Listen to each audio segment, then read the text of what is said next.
Before we seed, of course, we want to make sure that we have done our soil preparation. We need a loose, friable seed bed. And so you can use a rake, we can use track walking, use a piece of heavy equipment, we can use a tooth harrow. But regardless, before our seed goes down, we need to at least break up that soil crust. For a little demonstration, that'll work right there. So we want to seed with native grass. We've got our native grass seed here. We paid a lot of money for it, so we make sure we get our certificate of compliance from the nursery. It's a certified nursery stamp. It tells us exactly what the seed is, how many pounds are here, the purity, germination, hardiness, and total. 98.15% pure live seed. That's pure seed. Okay, so we want to know what our pure live seed is, and anyway, we check our seed certificates. This particular seed, Elamus glaucus, is a rather big seed.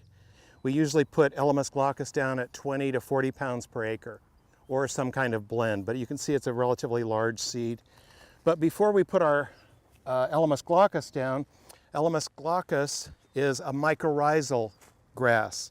So it likes to have a mutually beneficial relationship with mycorrhizal fungi. We can buy commercial mycorrhizal fungi like this AM120, arbuscular mycorrhizae inoculum. And it looks like kitty litter. The mycorrhizae fungi has actually been put into kitty litter so we can actually spread it. So we want the grass seeds, when they grow, for the roots to come in contact with the fungi and actually spread the fungi. So let's get this down into the soil a little bit. But before we do any of that, we might need some nutrients. We're in subsoil.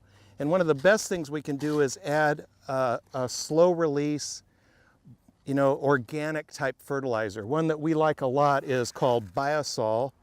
Biosol is actually a remnant from the manufacturing of penicillin. This stuff actually comes from Austria. Very slow release, slow N. It gives up the nitrogen in just the time that the native grasses need it and that the biologics need it. It doesn't provide so much nitrogen that the non-natives and the noxious weeds can take over.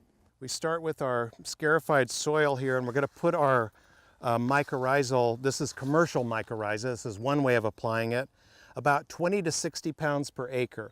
About 20 to 60 pounds per acre is going to look about like that. It goes quite a long ways. We're approaching about a rate of 60 pounds per acre. Apply it uniformly around the soil. So I'm going to throw down a hula hoop here just so you can kind of picture the density of application versus some known area. You want to be able to see the mycorrhizal. We're paying almost $200 for that 20-pound bag of mycorrhizae. So those of us that are inspectors on construction sites, let's make sure we're getting the product that was specified. Now, we do want mycorrhizae in the soil so that when the roots start to grow, they come in contact with the mycorrhizae. So it wouldn't hurt at all to go ahead and scarify the soil one more time to get the mycorrhizae down in the soil very lightly. Maybe get it incorporated into the top 2 inches, 4 inches of the soil. It's not a bad thing at all. So there, our mycorrhizae is now in the soil. So let's go ahead and put some fertilizer down. We've got our Biosol. Now Biosol, depending on how nutrient deficient your soils are, soil tests are going to be very important. What I use a lot is I'll use anywhere from 300 to 3,000 pounds per acre. That's a wide variation, but you've only got about 3% available nitrogen here. It's available slowly in a long, prolonged period of time. So let's look at what about 500 pounds per acre of Biosol would look like.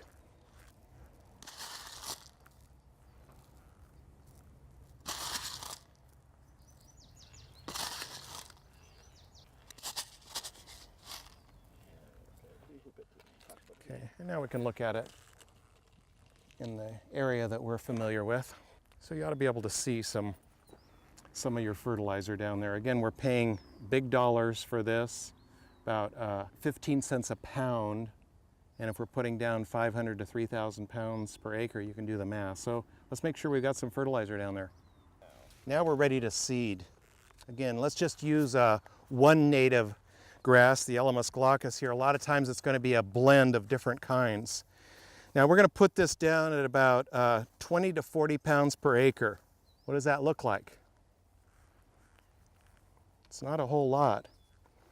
And this is a big seed, so remember the pounds per acre depends on the size and density of the particular seed. I think there's something like 30,000 seeds of Elamus glaucus in a pound, whereas 11-week fescue might have something like 300,000 seeds per pound. So you wouldn't want to put many pounds of fescue down. I'd say that's about 40 pounds per acre. Now, this would be way too much. And that would probably be way too little. You know, we need to cover that seed some way. We're going to need to use some straw mulch. We're going to need to use some hydro mulch, wood fiber. What about compost? I particularly like compost material. And some of our studies have shown that at about 1.5 to 2 inches thick, this compost provides 98% erosion control from raindrop impact. So it's one of the better mulches we could use for raindrop impact erosion. But in this compost is also about 10 to 16% nitrogen. It's available right now. This came from our compost facility the other day. And this stuff is ready to grow tomatoes in. It's been composted for 35 days and aged. It's soil, basically. There are bacteria and fungi alive in this soil already. So a lot of the biologics are going on.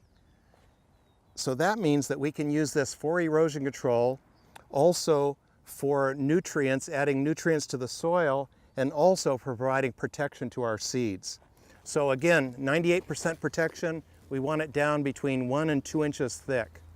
If you put it down thicker than that, the seeds could die.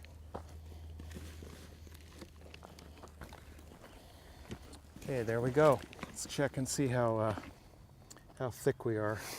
About 1.5 inches thick there. Let's try our hula hoop now down and see what it looks like. There we go. Perfect little hula hoop area. Treated, scarified, mycorrhizae, fertilizer, slow release, organic, seeded with native grasses, 1.5 inches of compost. This thing's ready to go.